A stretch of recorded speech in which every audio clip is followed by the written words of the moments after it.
On est à l'époque, là, Michel, où le porte-avions est encore une espèce de jouet. Il y a beaucoup d'amiraux, beaucoup de grands stratèges qui n'y croient pas, qui disent que c'est trop vulnérable. Et qui ne parlent que du cuirassé. Le cuirassé, évidemment, c'est cette espèce de masse d'acier avec des canons qui varient entre 14 et 18 pouces, la gueule du canon. Et on y croit encore beaucoup plus qu'au porte-avions. Sauf que les Japonais avaient compris que les porte-avions, ça pouvait servir à quelque chose dans une guerre éventuelle dans le Pacifique où c'est plein d'îles. Et ça prend plus que des cuirassés, surtout si on ne peut pas atterrir quelque part, ça prend des porte-avions. Alors, ils sont allés avec 6, ils avaient 350 avions à leur disposition, tous des monomoteurs, des avions plutôt lents, 220, 230 000 à l'heure.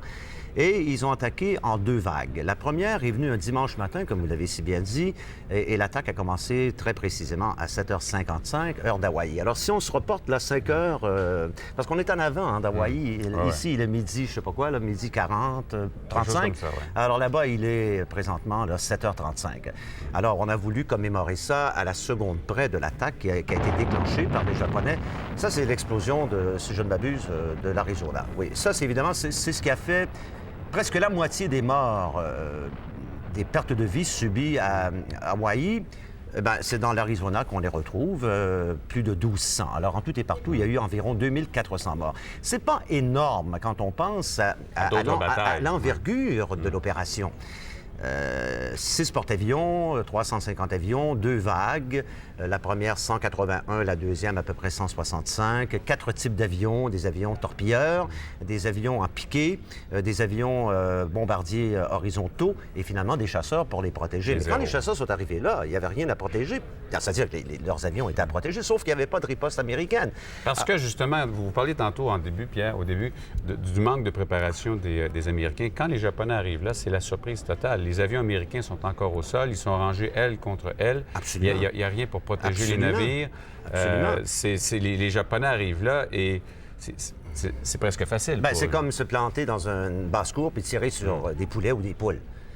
Il y a une défense, évidemment, qui se manifeste avec un peu de retard. Les gens se sautent sur leurs canons, commencent à tirer un peu partout. C'est bien qu'il y a eu quelques pertes du côté des Japonais, mais quand on pense aux pertes japonaises comparées aux dégâts infligés aux Américains, la comparaison ne se fait même pas. Alors, les Japonais ont fait à peu près tout à leur guise, sauf qu'ils ont commis des erreurs. Ils ont complètement oublié de bombarder tous les immenses réservoirs de pétrole qu'il y avait juste à côté. Je sais, je suis allé à Hawaï, à Pearl Harbor, au moins 5 fois, et j'ai tout vu où c'était situé. Ils n'ont pas touché à ça, puis ils n'ont pas touché non plus aux bases d'entretien des bateaux, les cales sèches, par exemple. Ils se sont contentés de s'attaquer pas aux porte-avions, mais aux cuirassés. Évidemment, la grande déception japonaise, Michel, c'est qu'il n'y avait pas de porte-avions dans la rade de Pearl Harbor ce jour-là.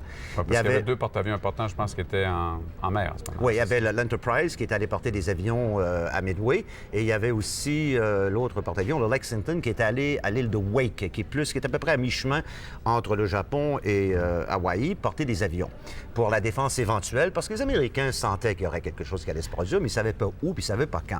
Alors, les 2 porte-avions étaient déjà partis, et là, le 3e porte-avions affecté dans le Pacifique était à San Francisco en train de subir des réparations. Les 3 autres porte-avions étaient dans l'Atlantique. Alors, si bien qu'il n'y en avait pas dans le... ça a été la grande déception des Japonais, parce qu'ils savaient que c'était important de couler des porte-avions. Alors, ils ont coulé des cuirassés, mais ce qui est curieux dans tout ça, c'est que les cuirassés, il y en avait 8 plus un qui était plus un cuirassé, le Utah, qui était devenu un bateau cible, une espèce de bateau d'exercice. Et les 8 autres, il y en avait un en cale sèche, le Pennsylvania, et les autres étaient tous amarrés, tous ancrés, un à côté de l'autre, près de la petite île Ford. La petite île Ford, c'est située en plein dans le milieu de la rade de Pearl Harbor. Alors, ils se sont attaqués avec beaucoup d'attention et de précision à ces cuirassés. Ils les ont tous coulés ou sérieusement endommagés. 1 an ou 2 ou 3 plus tard au maximum, en 43, je dirais même début 44, tous les cuirassés coulés étaient de retour en mer et tiraient sur les Japonais. Pourquoi? Parce que la rade, évidemment, la profondeur est peu considérable. Et les bateaux s'étaient tout simplement écrasés au fond et toute la superstructure était au-dessus de l'eau.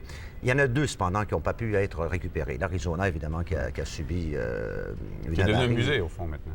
Ben oui, si vous allez, il y a une espèce de mémorial qui a été construit au-dessus et vous le voyez sous les mers. Évidemment, il a été amputé de toute sa superstructure et de ses canons. C'est plutôt la charpente qui est là, la carcasse, et qui est au fond depuis ce temps-là. Et les corps d'environ 900 marins ont été laissés là. On voit d'ailleurs occasionnellement des petites bulles d'huile qui sortent encore de l'eau et qui viennent à la surface tout près du mémorial.